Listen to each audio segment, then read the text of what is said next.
നമസ്കാരം, ഞാൻ ബൈജു നായർ. നമ്മുടെ ചാനലിലേക്ക് സ്വാഗതം. നമ്മുടെ ചാനലിൽ ഇതുവരെ പ്രത്യക്ഷപ്പെട്ട വാഹനങ്ങളിലെ ഏറ്റവും പവർഫുൾ ആയിട്ടുള്ളൊരു വാഹനത്തെയാണ് ഇന്ന് ഞാൻ പരിചയപ്പെടുത്തുന്നത്. ഇത് മെഴ്സിഡസ് ബെൻസിൻ്റെ SL55 AMG ആണ്.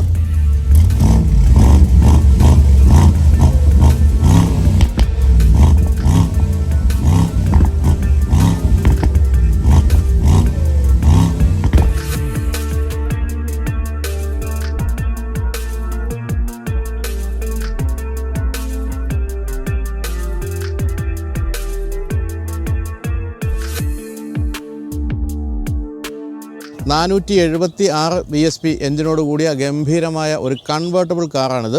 ഏതാണ്ട് ഒരാഴ്ചയായിട്ട് ഞാനിത് ഓടിച്ചുകൊണ്ടിരിക്കുകയാണ്. അഡിക്റ്റഡായി എന്നാണ് പറയേണ്ടത്. പക്ഷേ ഇന്ന് ഈ വാഹനം തിരിച്ചു കൊണ്ടുപോകും. അതിൻ്റെ ഒരു വിഷമം ഇല്ല എന്ന് പറയാതിരിക്കാനാവില്ല. നമ്മളിന്നിപ്പോൾ ഈ പ്രോഗ്രാം ഷൂട്ട് ചെയ്യുന്നത് ഈദ് ദിനത്തിലാണ്. അതുകൊണ്ട് തൊട്ടടുത്തുള്ള പള്ളിയിൽ നിന്നുള്ള ശബ്ദങ്ങൾ നിങ്ങൾ കേട്ടുകൊണ്ടിരിക്കും. അല്ലാതെ മറ്റൊരു മാർഗ്ഗമില്ല. എന്തായാലും പടച്ചോനെ കാത്തോളി എന്ന് പറഞ്ഞുകൊണ്ട് നമുക്ക് വാഹനത്തിൻ്റെ വിശേഷങ്ങളിലേക്ക് കടക്കാം. ലോകത്തിലെ തന്നെ ഏറ്റവും അധികം ആരാധകരുള്ള ഒരു സ്പോർട്സ് കാറാണ് നമ്മൾ ഈ കണ്ടുകൊണ്ടിരിക്കുന്നത്. എന്തൊരു രൂപമാണെന്ന് നോക്കിയേ, ഒരു രക്ഷയില്ലാത്തൊരു രൂപമാണ്.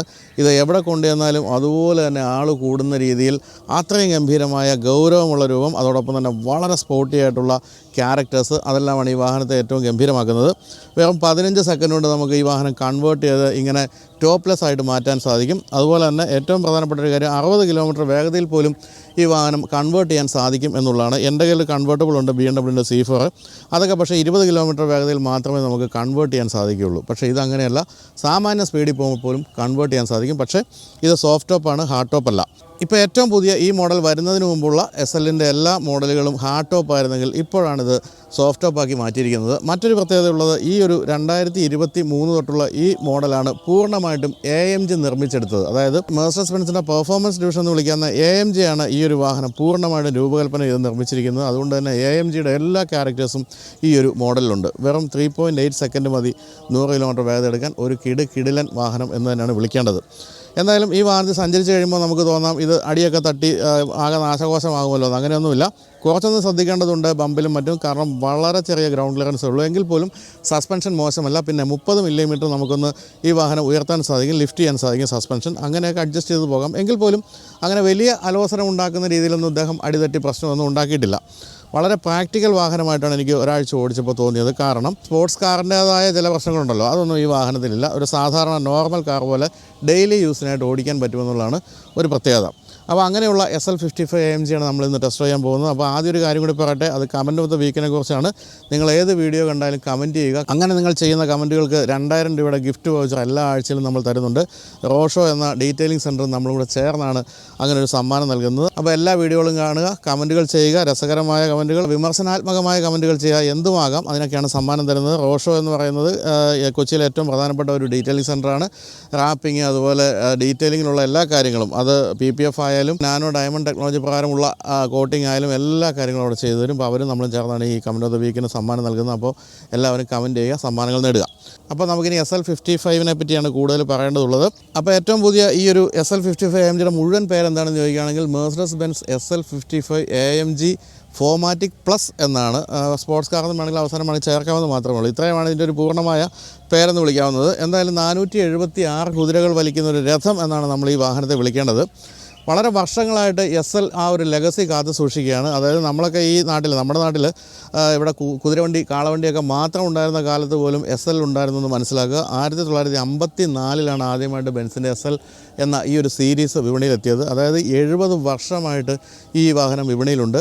7 ജനറേഷൻ കഴിഞ്ഞു. ഇത് 8ാമത്തെ ജനറേഷൻ ആണെന്നാണ് ഞാൻ മനസ്സിലാക്കിയത്. എന്തായാലും 8 ജനറേഷനിലും ആൾക്കാരെ ഇങ്ങനെ ആഹ്ലാദിപ്പിച്ചുകൊണ്ടിരിക്കുക, ആവേശം കൊള്ളിച്ചുകൊണ്ടിരിക്കുക എന്ന് പറയുന്ന ചെറിയ കാര്യമല്ല. അത്തരത്തിലുള്ള ഒരു യുഗ പുരുഷനെ തന്നെയാണ് നമ്മൾ കണ്ടുകൊണ്ടിരിക്കുന്നതെന്ന് പറയാം.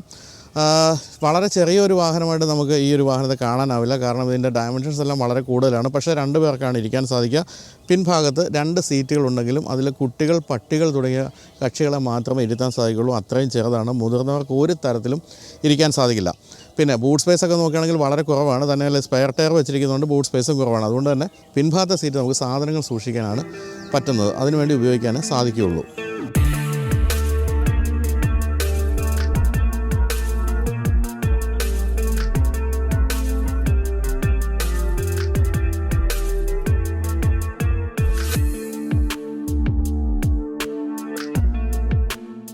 ഇനി നമുക്ക് SL55 അടുത്ത് കാണുകയാണെങ്കിൽ പ്രധാനമായിട്ടും നമുക്ക് പറയാനുള്ളത് ഈ ഗ്രില്ലിനെ പറ്റിയാണ്. ഗ്രില്ല് മാത്രമാണ് മുൻഭാഗത്ത് പ്രധാനമായിട്ടും കാണുന്നത്. കൂടാതെ പിന്നിലേക്ക് അങ്ങനെ വലിഞ്ഞു നിൽക്കുന്ന ഹെഡ് ലാമ്പ് കാണാം. ഗ്രില്ലിൻ്റെ കാര്യം പറയുകയാണെങ്കിൽ പനോരമിക്കാന എന്നാണ് ഈ ഗ്രില്ലിനെ കമ്പനി വിളിക്കുന്നത്. 14 സ്ലാട്ടുകളുള്ള ഒരു ഗംഭീര ഗ്രില്ലാണ്. ഫുൾ ബ്ലാക്കാണ്. അതിന് നടുവിൽ വളരെ വലിയ ലോഗോയാണ് ബെൻസിൻ്റെ കൊടുത്തേക്കുന്നത്. അതിൽ സ്റ്റീൽ ഫിനിഷ് കൊടുത്തിട്ടുണ്ട്. താഴെയായിട്ടൊക്കെ കാർബൺ ഫൈബർ ഫിനിഷ് പോലെ തോന്നിക്കുന്ന ഒരു ലോവർ ലിപ്പൊക്കെയാണ് കാണുന്നത്. ഇവിടെ എല്ലാം ധാരാളം ക്യാമറകൾ കാണാം. ഇത് അഡാസ് ഫീച്ചേഴ്സൊക്കെ ഉള്ള വാഹനമായതുകൊണ്ട് തന്നെ അത്തരം ക്യാമറകളൊക്കെ ധാരാളമായിട്ട് കാണാം. സെൻസേഴ്സും ക്യാമറ എല്ലാം കാണാം. ഇവിടെ AMG എന്നുള്ള ബാഡ്ജിങ് അഭിമാനത്തോടു കൂടി ബെൻസ് കൊടുത്തിരിക്കുന്നു. വലിയൊരു എയർ ഡാം അവിടെയുണ്ട്. കൂടാതെ ഈ സൈഡിലൊക്കെ എയർ ഡാമുകളാണ് നമ്മൾ ഈ കാണുന്നതെല്ലാം. അതെല്ലാം എയർ ഇൻടേക്കുകളാണ് കാണുന്നത്. അതിഗംഭീരമായ ഹെഡ് ലാമ്പാണ്. പിന്നിലേക്ക് ഇങ്ങനെ വലിഞ്ഞു നിൽക്കുന്ന ഹെഡ് ലാമ്പ്. അതിൽ ഡേറ്റ റണ്ണിങ് ലാമ്പാണ് ഈ കാണുന്നത്. അതുപോലെ ഈ സൈഡിലൊക്കെ AMG എന്നുള്ള ബാഡ്ജിങ് ഈവൻ ഹെഡ്ലൈറ്റിൻ്റെ ഉള്ളിൽ പോലും കൊടുത്ത് ഭംഗിയാക്കിയിട്ടുണ്ട്. ഒരു മാരുതി 800ൻ്റെ അത്രയും നീളമുള്ള ബോണറ്റാണെന്ന് പറയാം. അങ്ങ് കിടക്കുകയാണ്, വിശാലമായിട്ട് പിന്നിലേക്ക് കിടക്കുകയാണ്. പക്ഷേ അങ്ങനെ വലിയ ബോഡി ബൾജുകളൊന്നും അല്ലെങ്കിൽ ബോണറ്റ് ബൾജൊന്നും കാണാനില്ല. ഇങ്ങനെ 2 സ്ട്രൈറ്റ് ലൈനുകളാണ് നമ്മൾ കാണുന്ന ബൾജുകളുടെ ഭാഗത്ത്. അത് പക്ഷേ ആ ഒരു ക്യാരക്ടർ ഒരു ഗൗരവം സമ്മാനിക്കുന്നുമുണ്ട്. മുൻഭാഗത്ത് മറ്റ് പ്രത്യേകിച്ചൊന്നും പറയാനില്ല. ബോണറ്റ് നമുക്ക് തുറന്ന് കാണാം. ഏതായാലും അതിനു മുമ്പ് വശക്കാഴ്ചയിലേക്ക് പോകാം. അതുപോലെ ഈ താഴെയായിട്ട് കാണുന്ന വലിയ ഒരു എലമെൻറ്റ് വളരെ ഭംഗിയായിട്ടുണ്ട്. അത് എയർ ഡാമും അതുപോലെ തന്നെ ആ ഒരു എയർ കർട്ടനും എല്ലാം കൂടെ ഒരുമിപ്പിക്കുന്ന ഒരു എലമെൻറ്റാണ്. അതിൻ്റെ സൈഡിലുമൊക്കെ കാർബൺ ബ്ലാക്ക് ഫിനിഷ് കൊടുത്തിട്ടുണ്ട്. ഇനി സൈഡിലേക്ക് വരുമ്പോൾ ഏറ്റവും മനോഹരമായ ഒരു കാര്യം എന്ന് പറയുന്നത് ഇതിൻ്റെ ഈ ഒരു അലോയ് വീലാണ്. AMG വീലാണ് കൊടുത്തിരിക്കുന്നത്. അതിൻ്റെ ഉള്ളിൽ ബ്രേക്കിൻ്റെ കാലിപ്പേഴ്സൊക്കെ യെല്ലോ നിറത്തി കൊടുത്തിരിക്കുന്നു. അപ്പോൾ ഈ ബ്ലൂവും യെല്ലോയും കൂടെ വളരെ ഭംഗിയായിട്ടുണ്ട്. ഇതിലിപ്പോൾ 21 ഇഞ്ചിൻ്റെ ടയേഴ്സാണ് കൊടുത്തിരിക്കുന്നത്. 20 ഇഞ്ചാണ് ഇതിൽ സ്റ്റാൻഡേർഡായിട്ട് വരുന്നത്. ഇത് 21 ആണ് കൊടുത്തിരിക്കുന്നത്. ഇത് ഓപ്ഷണലാണ്. അതാണ് കൊടുത്തിരിക്കുന്നത്. ഈ സൈഡിൽ ഇങ്ങനെ ഒരു എലമെൻ്റ് ഉണ്ട്. അതിൻ്റെ താഴെയായിട്ട് V8 ബൈറ്റർബോ 4മാറ്റിക് പ്ലസ് എന്ന് കൊടുത്തിട്ടുണ്ട്. 4മാറ്റിക് എന്ന് പറയുന്നത് ബെൻസിൻ്റെ 4 വീൽ ഡ്രൈവിൻ്റെ തൊട്ടടുത്ത സെഗ്മെൻറ്റ് പ്ലസ് ആണ് ഇതെന്നാണ് സൂചിപ്പിക്കുന്നത്. അതുകൊണ്ട് തന്നെയാണ് ഈ വാഹനത്തിന് മുഴുവൻ പേര് ഞാൻ നേരത്തെ പറഞ്ഞത് മെഴ്സിഡസ് ബെൻസ് SL55 AMG 4മാറ്റിക് പ്ലസ് എന്ന് ഞാൻ പറഞ്ഞത് ആ ഒരു പ്ലസ് കണ്ടിട്ടാണ്. അതുപോലെ സൈഡ് പ്രൊഫൈൽ അതിഗംഭീരമാണ്. പ്രത്യേകിച്ച് ഞാനിപ്പോൾ കൺവേർട്ട് ചെയ്ത് വെച്ചിരിക്കുന്നതുകൊണ്ട് അതിഗംഭീരമാണ്. ഞാൻ പറഞ്ഞല്ലോ, നേരത്തെ കഴിഞ്ഞ ജനറേഷൻ വരെ ഈ വാഹനത്തിന് ഹാർഡ് ടോപ്പേ ഉണ്ടായിരുന്നുള്ളൂ. ആ സമയത്ത് ഉള്ളതിനേക്കാളും 21 കിലോഗ്രാം ഭാരം ഇപ്പോൾ കുറഞ്ഞിട്ടുണ്ട്. അതുകൊണ്ട് തന്നെ സെൻറ്റർ ഓഫ് ഗ്രാവിറ്റി അല്പം കുറഞ്ഞു എന്നാണ് പറയുന്നത്. എങ്കിലും ഇപ്പോഴും 1875 കിലോഗ്രാം ഭാരമുണ്ട് ഈ വാഹനത്തിന്. തീരെ മോശമല്ല. ആ ഒരു ഭാരം എന്ന് പറയുന്നത് ഈ വാഹനത്തിൻ്റെ സ്റ്റെബിലിറ്റി ആയിട്ടാണ് നമുക്ക് തിരിച്ചു കിട്ടുന്നത്. ഒരു രക്ഷയുമില്ലാത്ത സ്റ്റെബിലിറ്റിയാണ് വാഹനത്തിനുള്ളത്. എന്നാലും ഞാൻ പറഞ്ഞല്ലോ, ഗ്രൗണ്ട് ക്ലിയറൻസ് വളരെ കുറവാണെന്ന്. വെറും 125 മില്ലിമീറ്റർ ഉള്ളൂ ഗ്രൗണ്ട് ക്ലിയറൻസ്. സാധാരണ നമ്മുടെ ഇപ്പോൾ വരുന്ന SUV-കളൊക്കെ ഓർമ്മ ഉണ്ടാവുമല്ലോ, 225ഒക്കെയാണ്. ഇത് 125 ഉള്ളൂ. അതുകൊണ്ട് തന്നെ വളരെ ശ്രദ്ധിച്ച് ഓടിക്കുക എന്നുള്ളത് മാത്രമേ നമുക്ക് പറയാനുള്ളൂ. എന്തായാലും നമുക്ക് ഈ വാഹനം ഇന്ന് കൺവേർട്ട് ചെയ്യാൻ വേണ്ടി നമുക്ക് നമ്മുടെ ഈ ഒരു കീ തന്നെ ഉപയോഗിച്ചാൽ മതി. ഈ കീയിൽ വാഹനം ലോക്ക് ചെയ്യുന്ന ഈ ഒരു ബട്ടണിൽ അമർത്തി പിടിച്ചാൽ അദ്ദേഹം 15 സെക്കൻഡ് കൊണ്ട് കൺവേർട്ടായി ക്ലോസ് ആകും. അദ്ദേഹത്തിൻ്റെ അവിടെയൊക്കെ ഉയരുകയും താഴുകയൊക്കെ ചെയ്യുന്നു. സോഫ്റ്റ് ടോപ്പ് ആയതുകൊണ്ട് തന്നെ കുറച്ച് ഈസിയാണ്. ഇപ്പോൾ എൻ്റെ കയ്യിലുള്ള BMW C4 ഹാർഡ് ടോപ്പ് ആയതുകൊണ്ട് കുറച്ചുകൂടി സമയമെടുക്കും. ഇത് വളരെ ഈസി ആയിട്ട് അടഞ്ഞു കഴിഞ്ഞു. എന്തായാലും ഈ ഹാർഡ് ടോപ്പ് അല്ലാതെ ഈ സോഫ്റ്റ് ടോപ്പ് ഓടിക്കുമ്പോൾ പ്രധാനപ്പെട്ട പ്രശ്നമായിട്ട് നമുക്ക് തോന്നുന്നത് അത് ഈവൻ മഹീന്ദ്ര താറിന് പോലും ഉണ്ട്. ഈ റെക്സനിൽ ഇങ്ങനെ കാറ്റടിക്കുന്നൊരു ശബ്ദം. പക്ഷേ ഈ വാഹനത്തിനൊരാവുന്നുമില്ല. ജർമ്മൻ എഞ്ചിനീയറിങ്ങിൻ്റെ ഒരു മികവ് എന്ന് നമുക്ക് വിളിക്കാവുന്ന കാര്യമാണ്. അപ്പോൾ വീണ്ടും നമുക്കിത് കൺവേർട്ട് ചെയ്ത് ടോപ്പ്ലെസ് ആക്കണമെങ്കിൽ ഈ നടുവിലുള്ള ബട്ടൺ അമർത്തി പിടിക്കുകയാണെങ്കിൽ അദ്ദേഹം വീണ്ടും 15 സെക്കൻഡ് കൊണ്ട് നഗ്നനായി മാറുകയാണ്. ശരിക്കും പറഞ്ഞാൽ ഈ ജർമ്മൻ എഞ്ചിനീയറിങ്ങിൻ്റെ ഒരു പ്രൊസിഷൻ എന്ന് പറയുന്നത് ഇതൊക്കെയാണ്. ആ ഫ്ലാപ്പ് അതിനുശേഷം മടങ്ങി അകത്തേക്ക് പോകുന്നതാണ് ഇതിൻ്റെ ഏറ്റവും രസകരമായൊരു കാര്യം. അതിനുശേഷം ആ ഗ്ലാസ് അല്പം ഉയർന്നു, അങ്ങനെ ഫുൾ സെറ്റായി. അതാണിപ്പോൾ നമ്മൾ കണ്ടത്. അപ്പോൾ ഇനി വശക്കാഴ്ചയിലെ മറ്റ് കാര്യങ്ങൾ നോക്കുകയാണെങ്കിൽ മുൻഭാഗത്ത് നമ്മൾ കണ്ട ആ ഒരു ക്ലാഡിങ് പോലുള്ള ഭാഗം ഏറ്റവും താഴെയും തുടരുന്നുണ്ട്. അതുപോലെ ഫ്ലഷ് ടൈപ്പ് ഡോർ ഹാൻഡിലാണ് കൊടുത്തിരിക്കുന്നത്. അതിൽ മെഴ്സിഡസ് ബെൻസിൻ്റെ ലോഗോ അല്ല, ആ മെഴ്സിഡസ് ബെൻസ് എന്നൊക്കെ എഴുതിയിട്ടുണ്ട്. നമ്മൾ അടുത്തിങ്ങനെ വന്ന് കൈയൊക്കെ തൊട്ടാൽ അദ്ദേഹം വെളിയിലേക്ക് വരും. ഇപ്പോൾ ലോക്കായി. പിന്നെ പിൻഭാഗത്തേക്ക് വരുമ്പോൾ വളരെ ബൾക്കിയായ ഒരു പിൻഭാഗമാണ്. പക്ഷേ എങ്കിൽ പോലും ഈ ഒരു മുൻഭാഗത്തെ ആ ഒരു ഡിസൈനുമായിട്ട് ചേർന്ന് നിൽക്കുന്നുണ്ട്. ഇവിടെ നിങ്ങൾ കാണുന്നുണ്ടല്ലോ 21 ഇഞ്ച് ടയേഴ്സ് അങ്ങനെ പൂർണ്ണമായിട്ടും ഈ ഒരു വീലാർസിൽ അങ്ങനെ എന്താ പിണഞ്ഞ് കിടക്കുകയാണെന്നൊക്കെ വേണമെങ്കിൽ പറയാം. പിൻഭാഗത്തേക്ക് വരുമ്പോൾ ഏറ്റവും മനോഹരമായ ഭാഗം എന്ന് പറയുന്നത് ഇതിൻ്റെ ടെയിൽ ലാമ്പാണ്. ടെയിൽ ലാമ്പും അതുപോലെ തന്നെ ടേൺ ഇൻഡിക്കേറ്റേഴ്സ് എല്ലാം അതിമനോഹരമാണ്. SL55 എന്നുള്ള ബാഡ്ജിങ് ഇവിടെ കാണാം. ഇവിടെ AMG എന്നുള്ള ബാഡ്ജിങ് ഉണ്ട്. ഇവിടെ ബെൻസിൻ്റെ ബാഡ്ജിങ്. ഇതെല്ലാം കൊടുത്തിരിക്കുന്ന ആ ഒരു ബ്രഷ്ഡ് അലൂമിനിയം ആ ഒരു രീതിയിലാണ് കൊടുത്തിരിക്കുന്നത്. ഏറ്റവും താഴെയായിട്ട് ഡിഫ്യൂസർ ഉണ്ട്. അതുപോലെ തന്നെ 4 എക്സോസ്റ്റ് പൈപ്പുകൾ. AMG എന്നുള്ള ബാഡ്ജിങ് എക്സോസ്റ്റിൽ പോലും കൊടുത്തിരിക്കുന്നു. ഈ ഭാഗത്തൊക്കെ കാർബൺ ഫൈബർ ഫിനിഷാണ് കൊടുത്തിരിക്കുന്നത്. അതിഗംഭീരമാണ്. ഇവിടെയൊക്കെ വളരെ ചെറിയ കട്ടുകളൊക്കെ കൊടുത്ത് ഭംഗിയാക്കിയിട്ടുണ്ട്. ഇത് ഇൻ്റഗ്രേറ്റഡ് സ്പോയിലറാണ്. സ്പോയിലർ നമുക്ക് ഉയർത്താനും സാധിക്കും. അതുപോലെ ഇവിടെ സ്റ്റോപ്പ് ലാമ്പാണ് ഇവിടെ കൊടുത്തിരിക്കുന്നത്. ഇനി ബൂട്ട് സ്പേസ് എത്ര ഉണ്ടെന്ന് നോക്കാം. ഇതാ 240 ലിറ്ററാണ് ബൂട്ട് സ്പേസ്. പക്ഷേ ഇതിൽ സ്പെയർ ടയർ ഇടുന്ന കഴിഞ്ഞപ്പോൾ പിന്നെ ഒന്നുമില്ല, വളരെ കുഞ്ഞു സാധനങ്ങൾ വയ്ക്കാൻ പറ്റുള്ളൂ. 240 ബൂട്ട് സ്പേസ് എങ്കിൽ പോലും ഇത് കൺവേർട്ട് ചെയ്ത് ഇതിൻ്റെ കുറേ ഭാഗങ്ങൾ ഈ ഒരു ബൂട്ടിലേക്ക് വരുന്നതുകൊണ്ട് തന്നെ കൺവേർട്ട് ചെയ്ത അവസ്ഥയിൽ 208 ലിറ്ററുള്ളൂ എന്നുള്ളതാണ്. അതുകൊണ്ട് തന്നെ ഒട്ടും യൂസബിളായിട്ടുള്ള ഒരു ബൂട്ട് സ്പേസ് ആണെന്ന് പറയാനില്ല. ഈ സ്പെയർ ടയർ എടുത്ത് മാറ്റിയാൽ പിന്നെയും വലിയ കുഴപ്പമില്ല, അല്ലെങ്കിൽ ഒട്ടും യൂസബിളായിട്ടുള്ള ബൂട്ട് സ്പേസ് ഉണ്ടെന്ന് പറയാൻ പറ്റില്ല. അപ്പോൾ അങ്ങനെ നമുക്ക് ഇലക്ട്രിക്കലി അത് ക്ലോസും ചെയ്യാം. എന്തായാലും ശരിക്കും പറഞ്ഞാൽ ഒരു മെക്കാനിക്കൽ വണ്ടർ എന്നൊക്കെ വിളിക്കാവുന്നൊരു സാധനമാണെന്ന് തോന്നുന്നു. കാരണം എന്ത് രസമാണ് ഇതിൻ്റെ ഓരോരോ കാര്യങ്ങളും, ഇതിൻ്റെ ഫിനിഷിംഗ് ആയാലും, ഇതിൻ്റെ രൂപകൽപ്പന ഡിസൈൻ്റെ രീതിയായാലും, ഇതിൻ്റെ എൻജിനായാലും, ഇതിൻ്റെ പെർഫോമൻസ് ആയാലും, റോഡ് ഗ്രിപ്പായാലും എല്ലാം തന്നെ അമേസിങ് എന്നാണ് പറയേണ്ടത്. അപ്പോൾ നിങ്ങളൊക്കെ ചോദിക്കും എത്ര ഉണ്ടാവും മൈലേജ് എന്ന്. അതിൻ്റെ അത് റിയൽ ടൈം കാണിച്ചുകൊണ്ടിരുന്നത് ഈ ഒരാഴ്ച ഞാൻ കണ്ടത് 3.3 ആണ്, 3.3 km/ലിറ്റർ. അതാണ് ഇതിൻ്റെ ഒരു മൈലേജായിട്ട് പറയുന്നത്. എങ്കിൽ പോലും എനിക്ക് തോന്നിയത് വളരെ ചെറിയ സ്പീഡിലൊക്കെ ഓടിച്ചാൽ വലിയ ശല്യമൊന്നുമില്ല, അദ്ദേഹം വലിയ തരക്കേടില്ലാത്ത രീതിയിലൊക്കെ ഓടിക്കൊള്ളും എന്നുള്ളതാണ്. ഞാനിപ്പോൾ ഒരു ഫുൾ ടാങ്കിന് ശേഷം 1500 രൂപ കൂടെ പെട്രോൾ അടിച്ചിട്ടാണ് ഇപ്പോൾ ഇത് കൊണ്ടു നടക്കുന്നത്. ആനയെ വാങ്ങിക്കാം, പക്ഷേ നമുക്ക് കൊണ്ടു നടക്കാൻ പറ്റില്ല എന്ന് പറഞ്ഞ പോലെയുമല്ല. ഈ ആനയ്ക്ക് അതിനേക്കാളും വിലയുണ്ടെന്നുള്ള മറ്റൊരു കാര്യം. കാരണം 2.5 കോടിയോളം രൂപ എക്സ്ഷോറൂം വില തന്നെയുണ്ട് ഈ വാഹനത്തിന്. എന്ന് പറഞ്ഞാൽ 3-3.25 കോടി രൂപ വിലയുണ്ട്. അപ്പോൾ ഈ ആനയെ വാങ്ങിക്കാൻ എളുപ്പമല്ല, കൊണ്ടു നടക്കാൻ എളുപ്പമല്ല എന്ന് മനസ്സിലാക്കുക. എങ്കിൽ പോലും ഇതൊരു പാഷനായിട്ട് കൊണ്ട് നടക്കുന്നവർക്ക് തീർച്ചയായിട്ടും അങ്ങേയറ്റം ഇഷ്ടപ്പെടുന്ന ഒരു മോഡലാണ് SL55 AMG. അപ്പോൾ ഇനി ഉൾഭാഗത്തെ കാഴ്ചകൾ കാണാം. വലിയ കാഴ്ചയൊന്നും കാണാനില്ല, കാരണം ആപ്പാടെ ചെറിയ ഒരു സ്പേസ് ആണല്ലോ ഉൾഭാഗത്തുള്ളത്. അതുകൊണ്ട് തന്നെ ഈ ഷൂട്ട് ചെയ്യുന്ന ശ്യാമിൽ നിന്ന് കാര്യങ്ങൾ എളുപ്പമാണ് ഇൻറ്റീരിയറിൻ്റെ ഷൂട്ടിൻ്റെ കാര്യത്തിൽ.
എല്ലാ കാറുകളും ഇങ്ങനെ ടോപ്ലെസ് ആയിരുന്നെങ്കിൽ ഷൂട്ട് ചെയ്യാൻ എന്ത് എളുപ്പമായിരുന്നു എന്നായിരിക്കും ഇപ്പോൾ ശ്യാം ചിന്തിക്കുന്നത്. കാരണം വളരെ എളുപ്പത്തിൽ തുറന്നിട്ട് അങ്ങനെ വേണമെങ്കിലും ഷൂട്ട് ചെയ്യാമല്ലോ. എന്തായാലും ഇത് തന്നെയാണ് ഇതിൻ്റെ ഒരു അനുഭവം. അപ്പോൾ പലരും പലപ്പോഴും ചോദിക്കാറുണ്ട് ഈ കൺവേർട്ടബിൾ എന്ന് പറയുന്ന ഇന്ത്യൻ റോഡുകൾക്ക് അല്ലെങ്കിൽ കേരളത്തിലെ റോഡുകൾക്ക് പറ്റുമെന്നുള്ള കാര്യം. ഈവൻ സൺറൂഫ് പോലും നമുക്ക് പലപ്പോഴും ഞാൻ പൊടിയന്ത്രം എന്ന് വിളിക്കാറുണ്ട്. അപ്പോൾ പലരും എന്നോട് ചോദിച്ചിട്ടുമുണ്ട്, അങ്ങനെ പൊടിയന്ത്രം എന്ന് സൺറൂഫിനെ പോലും വിളിക്കുന്ന ചേട്ടൻ എന്തിനാണ് കൺവേർട്ടബിൾ വാങ്ങിച്ചതെന്നുള്ള കാര്യം, എൻ്റെ BMW പറ്റി. അതിൻ്റെ രസകരമായ കാര്യം വെച്ചാൽ രാവിലെ അത് ഒരു 5:30 ഞാൻ എറണാകുളത്ത് നിന്ന് കോട്ടയത്ത് എൻ്റെ വീട്ടിലേക്കൊക്കെ പോകുമ്പോൾ ഞാൻ അത് കൺവേർട്ട് ചെയ്ത് പോകും. നല്ല രസമാണ്, പൊടിയുമില്ല. അതുപോലെ സൂര്യൻ ഇങ്ങനെ ഉദിച്ച് തലയ്ക്ക് മുകളിൽ വരുന്ന നല്ല രസമുള്ള അനുഭവമാണ്. അതുപോലെ തന്നെ രാത്രിയിൽ ഓടിച്ചു പോകാൻ രസകരമാണ്. നല്ല പൊടിയുള്ള റോഡുകളിൽ കൂടി ഓടിച്ചു പോകുമ്പോൾ പക്ഷേ അത്ര സുഖമുള്ള കാര്യമല്ല. എങ്കിൽ പോലും ഇത്തരം വാഹനങ്ങൾ ഈ ജർമ്മൻ എഞ്ചിനീയറിങ്ങിൻ്റെ ഒരു പ്രിസിഷൻ എന്ന് പറയുന്നത് ഞാൻ എപ്പോഴും മനസ്സിലാക്കുന്നത്, നിങ്ങൾ ഈ 2 ഗ്ലാസുകളും കയറ്റിയിട്ട് നമ്മൾ റൂഫ് ടോപ്ലെസ് ആക്കിയിട്ട് അങ്ങനെ ഓടിച്ചു പോവുകയാണെങ്കിൽ ഉണ്ടല്ലോ, നമ്മൾ ഇത് അടച്ചിട്ട് ഓടിക്കുന്ന പോലെ തന്നെ തോന്നുകയുള്ളൂ. AC ഒക്കെ ഓൺ ചെയ്ത് അങ്ങ് ഓടിച്ചു പോയി കഴിഞ്ഞാൽ അകത്തേക്ക് കാറ്റ് പോലും കടക്കില്ല, പൊടി പോലും കടക്കില്ല എന്നുള്ളതാണ് സത്യം. അത്രയും ഗംഭീരമായ രീതിയിലാണ് ഇതിൻ്റെ ഒരു എഞ്ചിനീയറിംഗ് എന്ന് പറയുന്നത്. ഡിസൈനും അതുപോലെ എഞ്ചിനീയറിംഗും. അതുകൊണ്ട് തന്നെ ഈ കൺവേർട്ടബിൾ നമുക്ക് പകൽ പറ്റില്ലെങ്കിലും വെളുപ്പാങ്കാലത്തും രാത്രിയിൽ ഓടിച്ചു പോകാൻ വളരെ രസകരമാണ്. പിന്നെ ഒരു പ്രത്യേക ഫീലാണ് ശരിക്കും നമ്മൾ ഈ ടോപ്ലെസ് ആയിട്ടുള്ള വാഹനങ്ങളിൽ പോകുന്നത് എന്നുള്ള കാര്യത്തിൽ യാതൊരു സംശയവുമില്ല. അപ്പോൾ ഇനി നമുക്ക് ഈ വാഹനത്തിലേക്ക് വരികയാണെങ്കിൽ ഫുൾ ബ്ലാക്ക് ആണ് കേട്ടോ. എൻ്റെ ഏറ്റവും ഇഷ്ടപ്പെട്ട കളറായ ബ്ലാക്കാണ് റൂഫിലടക്കം കൊടുത്തിരിക്കുന്നത്. ഇതാ ഇവിടെയൊക്കെ നല്ല സോഫ്റ്റായിട്ടുള്ള ലെതറാണ് കൊടുത്തിരിക്കുന്നത്. അതിൽ യെല്ലോ സ്റ്റിച്ചിങ് കൊടുത്തിരിക്കുന്നു. ഇവിടെ ഈ കാണുന്ന ആംബിയൻ ലൈറ്റിംഗ് പല തരത്തിലുള്ള ലൈറ്റുകൾ നമുക്ക് സെലക്ട് ചെയ്യാം. ഇവിടെ ഇപ്പോൾ റെഡാണ് കാണുന്നത്, വളരെ ഭംഗിയായിട്ടുണ്ട്. അതുപോലെ എയർക്രാഫ്റ്റിൻ്റെ പ്രൊപ്പല്ലറിൻ്റെ രീതിയിലാണ് ബെൻസിൻ്റെ ഇത്തരം വാഹനങ്ങളുടെ എല്ലാം AC വെൻ്റ് കൊടുക്കുന്നത്. ഇതിലും അങ്ങനെയാണ് കൊടുത്തിരിക്കുന്നു. ഇവിടെ വളരെ ചെറിയൊരു ഗ്ലോ ബോക്സാണ് നമ്മൾ കാണുന്നത്. ഇതാണ് ഈ ഒരു വാഹനത്തിലെ പ്രധാനപ്പെട്ട താരം എന്ന് വിളിക്കാവുന്ന 11.6 ഇഞ്ചിൻ്റെ ഒരു ഗംഭീരമായ ടച്ച് സ്ക്രീൻ. ഇതിൻ്റെ കാര്യത്തിലൊരു പ്രധാനപ്പെട്ട രസകരമായ കാര്യം വെച്ചാൽ ഇത് നമ്മൾ പൂർണ്ണമായിട്ട് കൺവേർട്ട് ചെയ്ത് കഴിഞ്ഞാൽ സ്വയം ഇദ്ദേഹം ഒന്ന് മുന്നിലേക്ക് വരും. അല്ലെങ്കിൽ തന്നെ നമുക്കിതിൻ്റെ ഇപ്പം ലൈറ്റ് അടിക്കുന്ന ഒരു ഏരിയ എങ്ങനെയാണെന്ന് നോക്കിയിട്ട് വേണമെങ്കിൽ അങ്ങോട്ടും ഇങ്ങോട്ടും ഒക്കെ ഇതൊന്ന് മാറ്റാം. ഇതിങ്ങനെ ഈ കിടക്കുന്ന അവസ്ഥയിൽ നിന്നും ഇങ്ങനെ പൊങ്ങി വരുമ്പോൾ എനിക്ക് ഓർമ്മ വരുന്നത് പൊന്മുട്ടയിടുന്ന തട്ടാനെന്ന് പറയുന്ന സിനിമയിലെ സീനാണ്. കൃഷ്ണൻകുട്ടി നായരെന്ന് പറഞ്ഞ അദ്ദേഹം കിടക്കയിൽ കിടന്നിട്ട് ചുമച്ചുകൊണ്ട് എഴുന്നേക്കലുണ്ട്. ഇങ്ങനെ വടിപോലങ്ങ് എഴുന്നേറ്റ് വരും എന്ന് പറഞ്ഞ പോലെയാണ് ഇപ്പോൾ ഈ സ്ക്രീനിൻ്റെ കാര്യം. നിപ്പിൽ അങ്ങനെ എഴുന്നേറ്റ് വരികയാണ്. രസകരമാണ്. അപ്പോൾ ആ തരത്തിൽ ഏത് തരത്തിലുള്ള ലൈറ്റിനെയും പ്രതിരോധിക്കുന്ന രീതിയിൽ ഇദ്ദേഹത്തെ നമുക്ക് എങ്ങനെയും അഡ്ജസ്റ്റ് ചെയ്ത് നിർത്താം. അല്ലെങ്കിലും കൺവേർട്ട് ചെയ്താൽ ഇദ്ദേഹം ഒന്ന് പൊങ്ങി ഇങ്ങനെ വന്ന് നിൽക്കുന്നൊരു പതിവ് കൂടിയുണ്ട്. ഡിസ്പ്ലേയുടെയൊക്കെ ആ ഒരു റെസൊല്യൂഷൻ എന്ന് പറഞ്ഞാൽ ഒരു രക്ഷയില്ലാത്ത റെസൊല്യൂഷനാണ്. ഇപ്പോൾ തന്നെ നിങ്ങൾക്ക് കാണാമല്ലോ, ഉള്ള ഗംഭീരമായ റെസൊല്യൂഷനാണ് കൊടുത്തിരിക്കുന്നത്. മറ്റൊരു കാര്യമുള്ളത്, പല കാര്യങ്ങളും നമ്മൾ ഇതിലാണ് ചെയ്യേണ്ടതെന്നുള്ള കാര്യമാണ്. ഇപ്പോൾ കണ്ടില്ല, ഫിസിക്കൽ സ്വിച്ചുകളെന്ന് പറയുന്ന കാര്യമായിട്ടൊന്നുമില്ല. അപ്പോൾ നമ്മൾ ഇവിടെ കാണുന്നത് 360 ഡിഗ്രി ക്യാമറയുടെ സ്വിച്ചാണ് ഈ കാണുന്നത്. ഗംഭീരമായ 360 ഡിഗ്രി ക്യാമറയുണ്ട്, പല തരത്തിലുള്ളത്.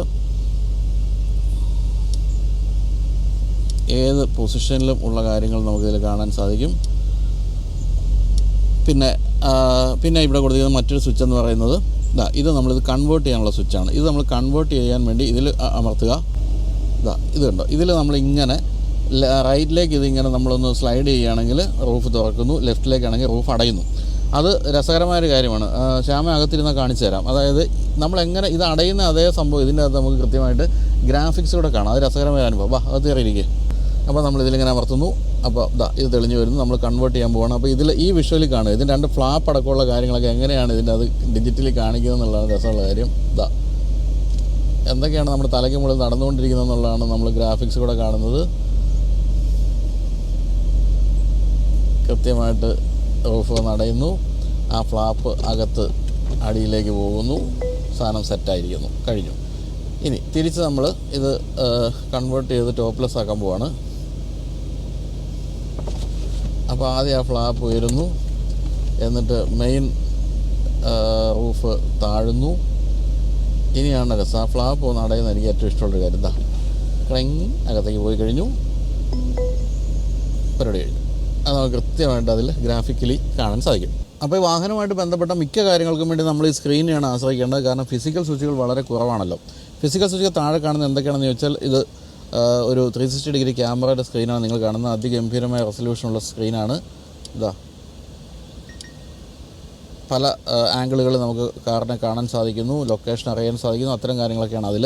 തൊട്ടടുത്തായിട്ട് നമ്മൾ കണ്ട ഈ സ്വിച്ചാണ് ഇതിൻ്റെ കൺവേർട്ട് ചെയ്യുമ്പോഴുള്ള ആ ഗ്രാഫിക്സ് ഒക്കെ വരുന്നത്. ഇത് കാറിൻ്റെ സെറ്റിങ്സ് ആണ്. അതായത് ഇതിൽ പല കാര്യങ്ങളുണ്ട്. ഇതിൽ കാണുന്നത് റൈസ് വെഹിക്കിൾ ലെവൽ എന്നുള്ളതാണ്. ഞാൻ നേരത്തെ പറഞ്ഞല്ലോ 30 mm വരെ നമുക്കൊന്ന് റൈസ് ചെയ്യാം. അതാണ്. പക്ഷേ വാഹനം സ്റ്റാർട്ട് ചെയ്യാത്തതുകൊണ്ട് അത് കിട്ടുന്നില്ല എന്നേ ഉള്ളൂ.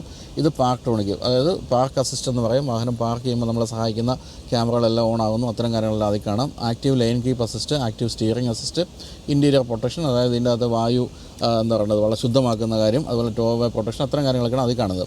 ഓൾ സെറ്റിങ്സിലേക്ക് പോവുകയാണെങ്കിൽ അസിസ്റ്റൻസ്, വെഹിക്കിൾ, ലൈറ്റ്സ്, സിസ്റ്റം, നമ്മുടെ ആംബിയൻ ലൈറ്റിംഗ് പോലുള്ള കാര്യങ്ങളും എല്ലാ കാര്യങ്ങളും നമ്മൾ ഇതിലാണ് അഡ്ജസ്റ്റ് ചെയ്യേണ്ടത്. അത്തരം കാര്യങ്ങളെല്ലാം ഇതിലാണ് എന്നുള്ളതാണ് ഒരു പ്രത്യേകത. പിന്നെ ഇവിടെ കാണുന്നത് വോയിസ് അസിസ്റ്റാണ്. അത്തരം കാര്യങ്ങളെല്ലാം തന്നെയുണ്ട്. അപ്പോൾ ഈ ഒരു സ്ക്രീനാണ് പ്രധാനമായിട്ടും നമ്മളെ എല്ലാ കാര്യങ്ങളും ചെയ്യാൻ സഹായിക്കുന്നതാണ് പറയേണ്ടത്. അതായത് നമുക്ക് നേരത്തെ കൃഷ്ണൻകുട്ടി നായരെ എഴുന്നേൽപ്പിച്ച പോലെ എഴുന്നേൽപ്പിക്കാം, കിടത്താം. അതാണ് അതിൻ്റെ മറ്റൊരു പ്രത്യേകത. പിന്നെ ഈ ഭാഗത്തേക്ക് വരുമ്പോൾ ഇവിടെ വയർലെസ് ഫോണിൻ്റെ ചാർജിങ് പാഡാണ് ഇവിടെ കാണുന്നത്. കൂടാതെ 2 ചാർജിങ് പോയിൻറ്റുകൾ ഇവിടെയുണ്ട്. ഇതാണ് കീ. അങ്ങനെ വലിയ പ്രത്യേകതയൊന്നുമില്ല. AMG കീ ആണ് ഈ കാണുന്നത്. 2 കപ്പ് ഹോൾഡേഴ്സ് ഇവിടെ കൊടുത്തിരിക്കുന്നു. ഇതിൻ്റെ ഒരു ടച്ച് പാഡാണ്. ഈ സ്ക്രീൻ പ്രവർത്തിപ്പിക്കാനുള്ള ടച്ച് പാഡാണ്. ഇവിടെയൊക്കെ ഒരു കാർബൺ ഫിനിഷാണ് കൊടുത്തിരിക്കുന്നത്. പക്ഷേ ഇവിടെ പിയാനോ ബ്ലാക്ക് ഫിനിഷാണ് ഈ ഭാഗത്ത് കൊടുത്തിരിക്കുന്നത്. വളരെ ഭംഗിയാണ്. ഈ ഭാഗത്തേക്ക് വരുമ്പോൾ ഒരു തരക്കേടില്ലാത്ത രീതിയിലുള്ള സ്റ്റോറേജ് സ്പേസ് ഉണ്ട്. കൂടാതെ ഇവിടെയും ഒരു ചാർജിങ് പോയിൻ്റ് കൊടുത്തിട്ടുണ്ട്. സീറ്റുകളാണ് ഏറ്റവും രസകരമായ കാര്യം. അത് AMGയുടെ തനത് റേസിംഗ് സീറ്റുകളാണ് കൊടുത്തിരിക്കുന്നത്. അതിൻ്റെ ഷേപ്പൊക്കെ വളരെ രസകരമാണ്. അതുപോലെ ഇവിടെയൊക്കെ അലൂമിനിയം ഫിനിഷ് കൊടുത്തിരിക്കുന്നു. ഈ ഭാഗത്ത് കാണുന്നത് എയർ സ്കാർഫാണ്. അതായത് ഇവിടെ നിന്നും കാറ്റ് വരുന്നുണ്ട്. നിങ്ങളെ തലയൊന്ന് തണുപ്പിക്കാനത് തീർച്ചയായിട്ടും ഉപകരിക്കും. ഭാര്യയൊക്കെ വഴക്കുണ്ടാക്കിയിരിക്കുകയാണെങ്കിൽ ഈ സീറ്റ് കയറ്റിയിരുത്തുക, എയർ സ്കാർഫ് ഓൺ ചെയ്യുക. അപ്പോൾ തന്നെ ഭാര്യയുടെ തലയൊക്കെ തണുത്ത് വഴക്കൊന്നുമില്ലാതെ വീട്ടിൽ പോകാൻ സാധിക്കും. അതാണ് ഈ സീറ്റിൻ്റെ ഏറ്റവും വലിയ ഗുണം. എന്തായാലും നിങ്ങൾ ഹഗ് ചെയ്യുന്ന രീതിയിലുള്ള ബോൾസ്റ്റേഴ്സൊക്കെ വെച്ച് കിടിലൻ സീറ്റാണ്.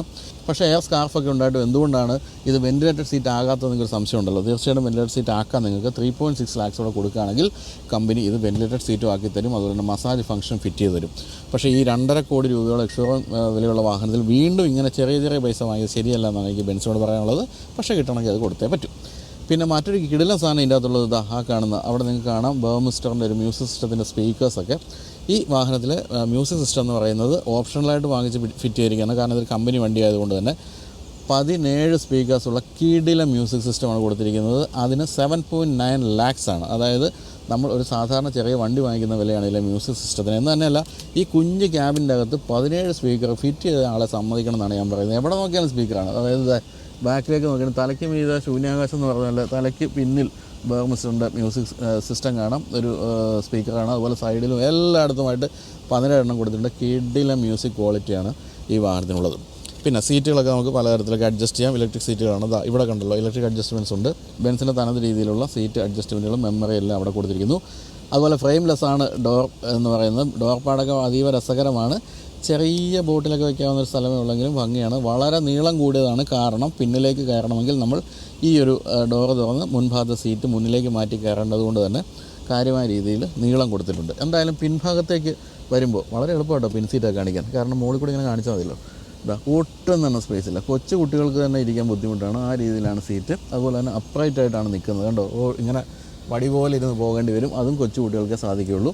അതുകൊണ്ട് തന്നെ ഇതൊരു യൂസബിൾ സീറ്റായിട്ട് നമ്മൾ കണക്കാക്കേണ്ടതില്ല. ഇവിടെ ആണെങ്കിൽ ഈ ഒരു കൺസോൾ അങ്ങനെ ബാക്കിലേക്ക് പോകുന്നതുകൊണ്ട് ഒട്ടും തന്നെ സ്പേസ് അവിടെ പറയാനുമില്ല.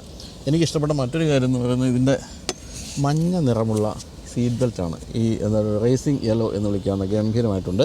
അതും ഈ സീറ്റിൻ്റെ ക്യാബിനെ കാര്യമായ രീതിയിൽ സമ്പുഷ്ടിപ്പെടുത്തുന്നുണ്ട് എന്നാണ് പറയേണ്ടത്. അപ്പോൾ ഇതാണ് AMG സ്റ്റിയറിംഗ് വീൽ എന്ന് പറയുന്നത്. അതിഗംഭീരമാണ്. 4 സ്പോക്കുകളൊക്കെ ഇവിടെ കൊടുത്തിരിക്കുന്നു. ഫ്ലാറ്റ് ബോട്ടമാണ്. AMG എന്നുള്ള ബാഡ്ജിങ് നമുക്ക് ഇവിടെ കാണാം. വലിയ ലോഗോ, ബെൻസിൻ്റെ ലോഗോ ഇവിടെ കാണാം.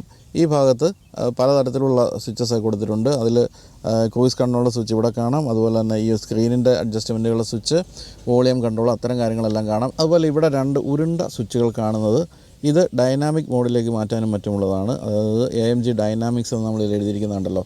അതിൽ നമ്മൾ മോഡുകൾ മാറ്റുമ്പോൾ ഇവിടെ ഈ സ്ക്രീനിൽ നമുക്ക് അതിൻ്റെ പല കാര്യങ്ങളും കാണാം. ആ മോഡുകളൊക്കെയാണ് ഇപ്പോൾ ഇവിടെ കാണുന്നത്. അതിൽ നിന്ന് നമ്മളിതാ ഇതിലേക്ക് വരുമ്പോഴത്തേക്കും ഡ്രൈവ് മോഡുകളാണ് പിന്നെ ഇവിടെ കാണുന്നത്. സ്പോട്ട് പ്ലസ്, അഡ്വാൻസ് തുടങ്ങിയ ഡ്രൈവ് മോഡുകളൊക്കെയാണ് കാണുന്നത്. അതനുസരിച്ച് നിറങ്ങളും മാറുന്ന കാണാം. എന്നാൽ ഇത് രണ്ടും വളരെ സ്പോർട്ടി ആയിട്ടുള്ള എലമെൻറ്റ്സ് ആണെന്നാണ് പറയേണ്ടത്. പിന്നെ ഇത് പാഡ് ഷിഫ്റ്റേഴ്സ് മനോഹരമായിട്ട് കൊടുത്തിരിക്കുന്നു. അതിൻ്റെ പിന്നിലാണെങ്കിൽ ഗിയർ ലിവറൊക്കെ ആണെങ്കിലും അലൂമിനിയം ഫിനിഷൊക്കെ ഭംഗിയായിട്ടുണ്ട്. 12.3 ഇഞ്ചിൻ്റെ ഗംഭീരമായൊരു സ്ക്രീനാണ് നമ്മൾ മീറ്റർ കൺസോളിൻ്റെ ഭാഗത്ത് കാണുന്നത്. അതിൽ പല ഇൻഫർമേഷനുണ്ട്. തന്നെയല്ല ഇത്തരം ഈ പല മോഡുകളിലുള്ള നിറവ്യത്യാസങ്ങളെല്ലാം അനുഭവിച്ചറിയാൻ പറ്റുന്ന കാര്യമാണത്. അത് വളരെ മനോഹരമായിട്ടുണ്ട്. അതുപോലെ പെഡലുകളെല്ലാം അലൂമിനിയം ഫിനിഷ് കൊടുത്ത് വളരെ റേസിംഗ് രീതി നിലനിർത്തിയിട്ടുണ്ട്. ലൈറ്റുകളുടെ സ്വിച്ചുകൾ ഇവിടെ കാണുന്നു. വാഹനത്തിൻ്റെ സ്റ്റാർട്ട് സ്റ്റോപ്പ് സ്വിച്ച് വളരെ കാംഡായിട്ട് ഇടയ്ക്ക് കയറ്റി വെച്ചിട്ടുണ്ട്. എന്താണ് അവിടെ കൊടുത്തിരിക്കുന്നത് അറിഞ്ഞുകൂടാ. ഈ കാണുന്നതാണ് എൻജിൻ സ്റ്റാർട്ട് സ്റ്റോപ്പ് സ്വിച്ച്. അപ്പോൾ ഇത്രയൊക്കെയാണ് ഇവിടുന്ന് പറയാനുള്ളത്. പിന്നെ സൈഡ് വ്യൂ മിറേഴ്സിൻ്റെ അഡ്ജസ്റ്റ്മെൻറ്റുകളും മറ്റും നമുക്ക് ഈ സൈഡിലും കാണാം. അങ്ങനെ ഗംഭീരമായ ഒരു വാഹനം തന്നെയാണിത്. എന്നാൽ താഴ്ന്ന സീറ്റിംഗ് പൊസിഷനാണ് എങ്കിലും അങ്ങനെ വളരെ ഉയർന്ന ഡാഷ്ബോർഡൊന്നും അല്ലാത്തതുകൊണ്ട് നമുക്ക് വിസിബിലിറ്റി പ്രശ്നങ്ങളൊന്നും തന്നെ തോന്നുകയില്ല. എന്നാലും വളരെ അഡ്വാൻസ്ഡ് ആയിട്ടൊരു കോക്ക്പിറ്റിൽ കയറുന്ന ഒരു എഫക്റ്റാണ്, ഒരു അനുഭൂതിയാണ് നമുക്ക് ഈ ഒരു വാഹനത്തിൻ്റെ ഉൾഭാഗം തരുന്നതെന്ന് പറയാതിരിക്കാനാവില്ല.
അപ്പോൾ ഞാൻ പറഞ്ഞല്ലോ ഏകദേശം ഒരാഴ്ച കഴിഞ്ഞു ഞാനിത് ഓടിച്ചു നടക്കാൻ തുടങ്ങിയിട്ട്. ഇതിനിടയ്ക്ക് വലിയ ഒരു ട്രിപ്പ് പോയി എന്ന് പറയാവുന്ന ഞാൻ കോട്ടയത്തേക്ക് പോയി. അതാണ് മെയിനായിട്ട് ഓടിയത്. അധികം സമയമൊന്നും ഇല്ലായിരുന്നു. അപ്പോൾ ഹൈവേയിലേക്കുള്ള യാത്ര, അതുപോലെ തന്നെ സിറ്റിയിലുള്ള യാത്ര, ഇത് രണ്ടുമാണ് നമ്മൾ പ്രധാനമായിട്ടും ചെയ്തത്. സിറ്റിയിലുള്ള യാത്രയാണ് ഏറ്റവും കൂടുതൽ ചെയ്തതെന്ന് പറയാം. അപ്പോൾ സിറ്റിയിൽ ഇതിൻ്റെ ഒരേ ഒരു പ്രശ്നം എന്ന് പറയുന്നത് ഈ വാഹനം ഈ മോഡൽ അധികം ഇല്ലാത്തതുകൊണ്ട് ഇതിൻ്റെ ഒപ്പം ബൈക്കിലൊക്കെ ആളുകൾ ഫോട്ടോ എടുക്കാനും വീഡിയോ എടുക്കാനും വരും എന്നുള്ളതൊരു അല്പം ഡേഞ്ചറസ് ആയിട്ടുള്ള കാര്യമാണ്. അതാണ് ഇതിൻ്റെ അകത്തൊരു പ്രാക്ടിക്കൽ പ്രശ്നമായിട്ട് എനിക്ക് തോന്നിയത്. അത് ഈ വാഹനം മാത്രമല്ല, ഈ തരത്തിലുള്ള ഏത് മോഡൽ ഓടിച്ചുകൊണ്ട് നടന്നാലും ആളുകളൊപ്പം വരും, എന്നിട്ട് ഫോട്ടോ എടുക്കാൻ ശ്രമിക്കുകയൊക്കെ ചെയ്യും. അതൊരു അപകടകരമായ കാര്യമാണെങ്കിലും നമുക്ക് അംഗീകരിച്ച് കൊടുത്തേ പറ്റൂ. കാരണം എല്ലാവർക്കും ഇത് കാണാൻ വലിയ ഇഷ്ടമുള്ള മോഡലുകളാണല്ലോ. അപ്പോൾ അങ്ങനെയുള്ള 1-2 പ്രശ്നങ്ങൾ ഒഴിച്ചു നിർത്തിയാൽ വളരെ പ്രാക്ടിക്കലായിട്ടുള്ളൊരു വാഹനമാണിത്. എനിക്കിപ്പോൾ 1-2 ചെറിയ സ്ഥലങ്ങളിലൊക്കെ ഒന്ന് അടിവശം ഒന്ന് ഉരഞ്ഞു ഒന്ന് ഒഴിച്ചു നിർത്തിയാൽ അങ്ങനെ വലിയ പ്രശ്നമൊന്നും ഒരു സ്ഥലത്തും ഉണ്ടായിട്ടില്ല. പിന്നെ അങ്ങനെ എന്തെങ്കിലും പ്രശ്നം ഉണ്ടാകുമെന്ന് തോന്നുന്ന സ്ഥലത്ത് നോക്കുകയാണെങ്കിൽ ഒരു 30 mm ഗ്രൗണ്ട് ക്ലിയറൻസ് ഒന്ന് നമുക്ക് ഉയർത്താം. വലിയ പ്രയോജനമൊന്നും കിട്ടാൻ പോകുന്നില്ലെങ്കിൽ പോലും ചെറിയൊരു പ്രയോജനം കിട്ടും എന്ന് തീർച്ചയായിട്ടും പറയാം. പക്ഷേ ഇതൊരു ഹെഡ് ടേണറാണ്. എവിടെ ചെന്നാലും ആൾക്കാർ തിരിഞ്ഞു നോക്കി നിൽക്കുന്ന ഒരു വാഹനമാണ്. എനിക്ക് തോന്നുന്നു കേരളത്തിൽ നമ്മുടെ പ്രിയപ്പെട്ടവനായ ദുൽഖർ സൽമാൻ മാത്രമേ ഈ ഒരു SL55 ഉള്ളൂ എന്നാണ് എൻ്റെ ഒരു അറിവ്. അല്ലാതെ എന്തെങ്കിലും ഉണ്ടെങ്കിൽ നിങ്ങൾ പറയണം കേട്ടോ. എന്തൊരു അമേസിങ് എക്സ്പീരിയൻസ് തന്നെയാണ് ഈ വാഹനം ഓടിക്കുന്നത്. ഇതിൻ്റെ ഒരു കുതിപ്പ് എന്ന് പറയുന്ന അനുഭവിച്ചാൽ തന്നെ അറിയണം. പല മോഡുകളുണ്ട്. സ്പോർട്ട് പ്ലസ് ഒക്കെ ഉണ്ട്. സ്പോർട്ട് പ്ലസിലേക്കൊക്കെ എത്തുമ്പോഴത്തേക്ക് എക്സോസ് സൗണ്ടൊക്കെ അങ്ങോട്ട് മാരകമായ രീതിയിൽ മാറും എന്നുള്ളതാണ് അതിൻ്റെ ഏറ്റവും രസകരമായ കാര്യം. അങ്ങനെ പണ്ട് നമ്മുടെ കൊള്ളക്കാരൻ വീരപ്പൻ നാടിനെയും നാട്ടുകാരെയും വിറപ്പിച്ചതുപോലെ എല്ലാവരെയും വിറപ്പിച്ചുകൊണ്ട് യാത്ര ചെയ്യാം. പിന്നെ ഇത്തരം വാഹനങ്ങൾ ഓടിക്കുമ്പോൾ എപ്പോഴും ശ്രദ്ധിക്കേണ്ട കാര്യം ഇതിൻ്റെ മുക്കും മൂലയും ഒക്കെ ഒരയുന്നുണ്ടോ എന്നൊക്കെയുള്ള കാര്യങ്ങളാണ്. കാരണം കൺജസ്റ്റഡ് ആയിട്ടുള്ള സ്ഥലങ്ങളൊക്കെ ഓടിക്കുമ്പോൾ. പക്ഷേ അതിനെല്ലാം ഈ 360 ഡിഗ്രി ക്യാമറ പോലുള്ള കാര്യങ്ങളെല്ലാം വളരെ എഫക്റ്റീവാണ്. പിന്നെ അഡാസ് ഫീച്ചേഴ്സ് എല്ലാം തന്നെ ഉണ്ട്. ലൈൻ ഡിപ്പാച്ചർ അസിസ്റ്റൊക്കെ രസകരമാണ്. വളരെ ആക്റ്റീവാണ് അത്തരം കാര്യങ്ങളെല്ലാം തന്നെ. അതുകൊണ്ട് തന്നെ പേടിക്കാതെ യാത്ര ചെയ്യാന്നുള്ള കാര്യത്തിൽ യാതൊരു സംശയവുമില്ല. ഇപ്പോൾ ഏതൊരു 2 സീറ്റർ കാറൊക്കെ പോലെ തന്നെ കയറാനും ഇറങ്ങാനും ഒക്കെ ഇത്തിരി ബുദ്ധിമുട്ടുണ്ട്. കാരണം വളരെ താഴ്ന്ന സീറ്റിംഗ് പൊസിഷനാണ്. പക്ഷേ ഒന്ന് ഇരുന്ന് കിട്ടിയാൽ മതി. ലോകാവസാനം വരെ ഓടിക്കാനും യാതൊരു ബുദ്ധിമുട്ടുമില്ല. ആ ഹരം ഒരിക്കലും കുറയുന്നുമില്ല. സീറ്റുകളുടെ കാര്യത്തിൽ കുറച്ച് ഫേമാണ്, അല്ലാതെ വല്ല വളരെ കാര്യമായ രീതിയിൽ കുഷനുള്ള സീറ്റല്ല. അതുകൊണ്ട് തന്നെ ഫേം സീറ്റാണ് ഇത്തരം വാഹനങ്ങൾക്ക് എപ്പോഴും നല്ലത്. നമ്മൾ അതുപോലെ സ്പീഡൊക്കെ എടുത്ത് പോകുമ്പോൾ കുറച്ച് ഒരു ഗ്രിപ്പുള്ള സീറ്റ് തീർച്ചയായിട്ടും നല്ലതാണ്. ആ കാര്യത്തിലും മാറ്റമൊന്നുമില്ല. പിന്നെ കൺവേർട്ട് ചെയ്ത് ഓടിച്ചു പോകുമ്പോൾ അകത്തേക്ക് ഒരു തുള്ളി കാറ്റ് പോലും കിടക്കില്ലെന്ന് ഞാൻ പറഞ്ഞില്ല. വെയിൽ കിടക്കും കേട്ടോ. സൂര്യനെ ഒരു തരത്തിൽ നമുക്ക് പിടിച്ചു നിർത്താൻ പറ്റില്ല. പക്ഷേ കാറ്റ് പോലും കിടക്കില്ല. AC ആക്കിയിട്ട് പോയി കഴിഞ്ഞാൽ നമ്മൾ പൂർണ്ണമായും റൂഫ് അടച്ചു പോകുന്ന അതേ എഫക്റ്റാണ് കിട്ടുക. അതൊരു രസകരമായ അനുഭവമാണ്. പിന്നെ പാഡിൽ ഷിഫ്റ്റേഴ്സൊക്കെ ഉള്ളതുകൊണ്ട് നമുക്ക് രസകരമായിട്ട് ഗിയർ ഷിഫ്റ്റ് ചെയ്ത് പോകാം. നല്ല ഗംഭീരമായ ഹൈവേയിൽ നല്ല സ്പീഡിൽ പോകുന്ന വഴിക്ക് നമ്മളൊന്ന് പാഡിൽ ഷിഫ്റ്റേഴ്സ് വെച്ചിട്ട് ഗിയർ ഒന്ന് ഡൗൺ ചെയ്യുമ്പോൾ ഉള്ളൊരു പൊട്ടലും ചീറ്റലും ഉണ്ടല്ലോ, അത് അനുഭവിക്കേണ്ടത് തന്നെയാണ്. ലോകത്തുള്ള എല്ലാ മനുഷ്യരും വീട്ടിൽ നിന്ന് ഇറങ്ങി നോക്കും വാട്ട് ഈസ് ഹാപ്പനിങ് എന്ന് ചോദിച്ചുകൊണ്ട്. അത്രയും ഗംഭീരമായ സൗണ്ടാണ്, എക്സോസ് സൗണ്ടാണ് വരുന്നത്. അപ്പോൾ ഇനി എൻജിൻ സൈഡിലേക്ക് പോവുകയാണെങ്കിൽ 4 litre twin turbo V8 petrol എഞ്ചിനാണ് ഈ വാഹനത്തിലുള്ളത്. 476 bhp ആണ്. 700 Nm ആണ് മാക്സിമം ടോർക്ക്. 100 കിലോമീറ്റർ വേഗത എടുക്കാൻ 3.8 സെക്കൻഡ്സ് മതി. 1875 കിലോഗ്രാം ഭാരമുള്ളൊരു വാഹനത്തെയാണ് ഈ ഒരു എഞ്ചിനും 9 സ്പീഡ് ഓട്ടോമാറ്റിക് ഗിയർ ബോക്സും കൂടി വലിച്ചുകൊണ്ട് പായുന്നതെന്ന് ഓർക്കുക. ഒരു തരത്തിലും ഒരു ലാഗും ഒരു പ്രദേശത്തും ഇല്ല എന്നാണ് പറയേണ്ടത്. ഈ SL55 SL എന്ന് പറയുന്ന സ്പോർട്ട് ലൈറ്റ് എന്നാണ് അതിൻ്റെ ഒരു ഫുൾ ഫോം.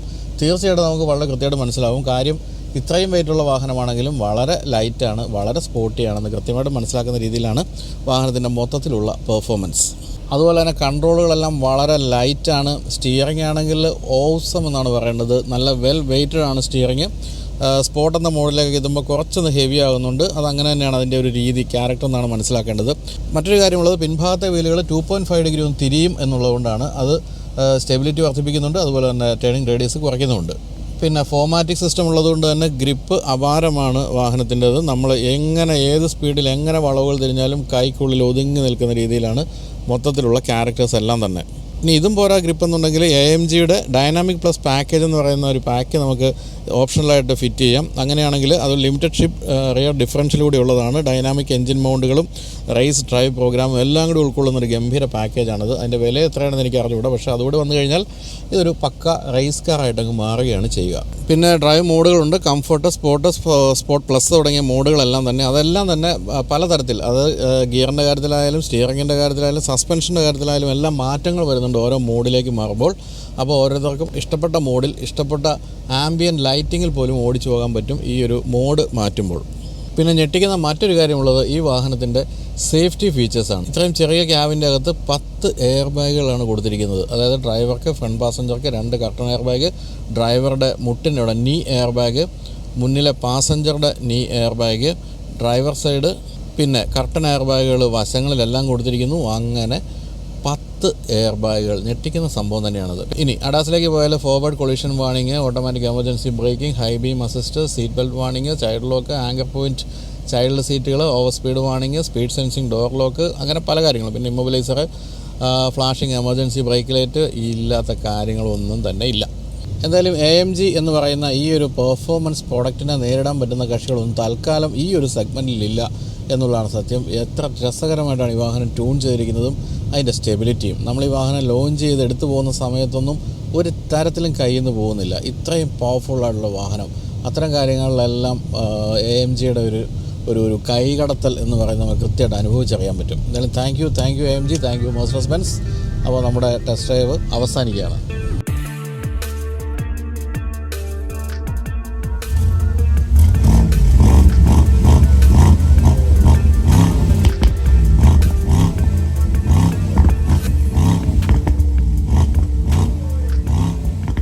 അപ്പോൾ ഇതാണ് 476 കുതിരകളെയാണ് നിങ്ങൾ ഇതിൻ്റെ അകത്ത് കാണുന്നത്. അതായത് വാഹനത്തിൻ്റെ ഇൻറ്റീരിയറിലെ സ്പേസിൽ കൂടുതൽ ബോണറ്റിനുള്ളിൽ കൊടുത്തിരിക്കുകയാണ്. കാരണം അത്രയും വിശാലമായ എഞ്ചിൻ, ബൈറ്റർബോ എഞ്ചിൻ ആയതുകൊണ്ട് കിടിലനായിട്ട് അങ്ങ് വിരിച്ചിട്ടിരിക്കുകയാണെന്നാണ് പറയേണ്ടത്. ഇത് ഹാൻഡ് ക്രാഫ്റ്റ് ചെയ്ത മനുഷ്യൻ്റെ പേര് ഇതിലുണ്ട്. ഡാനിയൽ ലാങ് എന്നാണ് അദ്ദേഹത്തിൻ്റെ പേര്. Mercedes Benz AMG Germany. അദ്ദേഹമാണ് ഹാൻഡ് ക്രാഫ്റ്റഡ് ബൈ എന്ന് എഴുതിയിരിക്കുന്നത്. ഇത്തരത്തിലുള്ള വാഹനങ്ങളെല്ലാം ഒരു ഉത്തരവാദിത്തപ്പെട്ട ആളുണ്ടാവും അത് ചെയ്യാൻ വേണ്ടി. ആ യുവാവിൻ്റെ പേരാണ് നമ്മളിപ്പോൾ അത് കണ്ടത്. എന്തായാലും അതിഗംഭീരമായൊരു അനുഭവമാണ് ഒരാഴ്ചയായിട്ട് ഞാൻ അനുഭവിച്ചുകൊണ്ടിരിക്കുന്നതെന്നാണ് പറയേണ്ടത്. ഒരു രക്ഷയില്ലാത്തൊരു വാഹനമാണിത്. വളരെ സ്പോർട്ടി ആയിട്ടുള്ള വാഹനങ്ങൾ ഇഷ്ടപ്പെടുന്നവർക്ക്, അതുപോലെ തന്നെ കൺവേർട്ടബിൾ ഇഷ്ടപ്പെടുന്നവർക്ക് എല്ലാം അങ്ങേയറ്റം ഇഷ്ടപ്പെടും. പക്ഷേ വില എന്ന് പറയുന്നത് തീർച്ചയായിട്ടും വളരെ കൂടുതലാണെന്ന് പറയാം. അതായത് സാധാരണക്കാരെ സംബന്ധിച്ചാണ് പറയുന്നത്. 2.35 crores ഈ വാഹനത്തിൻ്റെ എക്സ്ഷോറൂം വില. അപ്പോൾ ഒരു 3.5 കോടി രൂപയോളം വില വന്നേക്കാം ഓൺ റോഡ് എന്നാണ് പറയേണ്ടത്. പക്ഷേ ഇതൊരു അനുഭവമാക്കി കൊണ്ടു നടക്കാൻ ആഗ്രഹിക്കുന്നവർക്ക് അതൊരു വില കൂടുതലാണെന്ന് പറയാനും സാധിക്കില്ല. അപ്പോൾ എന്തായാലും ഒരാഴ്ചത്തേക്ക് നമ്മൾ വളരെ ഗംഭീരമായ രീതിയിൽ ആഘോഷിച്ച് ജീവിച്ചു എന്നാണ് പറയേണ്ടത്. ഇന്ന് തൊട്ട് വീണ്ടും പഴയപടിയാകും ജീവിതം എന്നുള്ള ദുഃഖകരമായ ഒരു കാര്യമാണ്. പക്ഷേ എല്ലാ കയറ്റത്തിനും ഒരു ഇറക്കമുണ്ടെന്നാണ് അച്ഛൻ മരിക്കുന്നതിന് മുമ്പ് പറഞ്ഞത്. അതുകൊണ്ട് തന്നെ ഞാനൊരു പ്രശ്നമാക്കി കണക്കാക്കുന്നില്ല. അപ്പോൾ ഇനി പറയേണ്ട ഒരു കാര്യമുണ്ടല്ലോ, നമ്മുടെ പഴയ കാര്യം. അതായത് കമൻറ്റ് ഓഫ് ദ വീക്ക്. നമ്മൾ ഈ ആഴ്ചയിൽ വരുന്ന വീഡിയോകളുടെ താഴെ നിന്നുള്ള കമൻറ്റുകൾ തിരഞ്ഞെടുത്ത ഒരാൾക്ക് സമ്മാനം കൊടുക്കുന്നുണ്ട്. റോഷോ ഡീറ്റെയിലിംഗ് സെൻറ്റർ നമ്മളും ചേർന്നാണ് നൽകുന്നത് ഞാൻ പറഞ്ഞല്ലോ. അപ്പോൾ നിങ്ങൾ എല്ലാ വീഡിയോയും കാണുക, കമൻറ്റ് ചെയ്യുക. അതിൽ നിന്ന് ഒരാളെ തിരഞ്ഞെടുത്താണല്ലോ നമ്മൾ സമ്മാനം കൊടുക്കുന്നത്. അപ്പോൾ റോഷോയെ നമ്മളും ചേർന്ന് 2000 രൂപയുടെ ആമസോൺ ഗിഫ്റ്റ് വൗച്ചറാണ് നൽകുന്നത്. അത് നേടാൻ വേണ്ടി നിങ്ങൾ കമൻറ്റുകൾ ചെയ്യാം. അപ്പോൾ ഇത്രയും പറഞ്ഞുകൊണ്ട് ഈ നീല യുവാവിനോട് ബൈയും പറഞ്ഞുകൊണ്ട് നമ്മൾ യാത്രയാവുകയാണ്. അപ്പോൾ വീഡിയോ എല്ലാവർക്കും നന്ദി. ബൈ.